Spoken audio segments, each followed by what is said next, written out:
sensiz galmardım, sen mensiz galabildin. Näşe goýdun ýar meni sen, meni bu hala salabildin.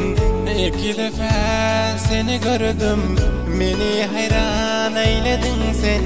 Yüreğime yoktu sende, senden uzak durdum ben. İki defa seni gördüm, beni hayran eyledin sen. Yüreğime yoktu sende, senden uzak durdum ben.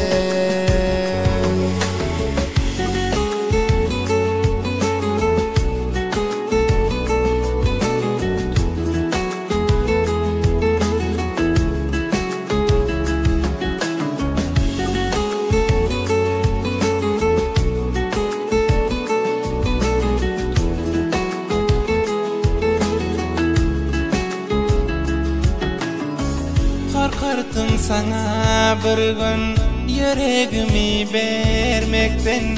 Bunu hayli dilesem de onu menden alabildin. Ömrümde şal barken menen gittin sen serbest.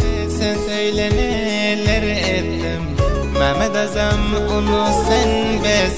Ömrümde şal barken menden gittin sen serbest.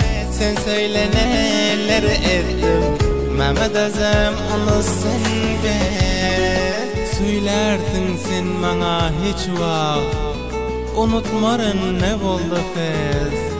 Siha dolap yüreğimne, başka yar bolabildin, özgülere yar bolabildin.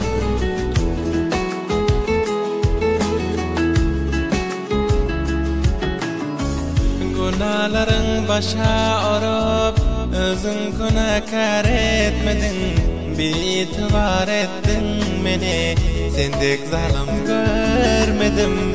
Çıktın ağın alıma sen, beni gördün tanımadın.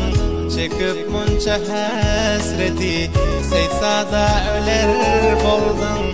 Çıktın ağın alıma sen, beni gördün tanımadın. Çekip munça hasreti, seysada öler boldun.